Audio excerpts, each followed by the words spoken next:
செங்கல்ல இருந்து சுண்ணாம்பு வரைக்கும் கஸ்டமருக்கு நாம தானே கேரண்டி. கான்ட்ராக்டர் குமார் மாதிரி ஆளுங்களுக்கு தான் ஜிபிஆரின் டிஎம்டி கம்பிகள்.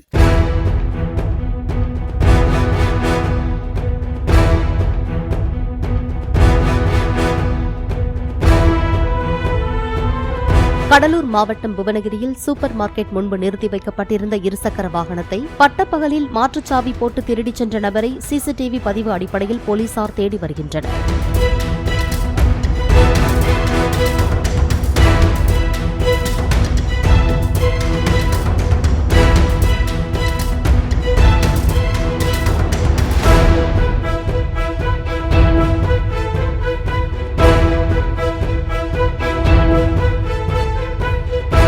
செங்கல்ல இருந்து சுண்ணாம்பு வரைக்கும் கஸ்டமருக்கு நாம தானே கேரண்டி. கான்ட்ராக்டர் குமார் மாதிரி ஆளுங்களுக்கு தான் ஜிபிஆரின் டிஎம்டி கம்பிகள்.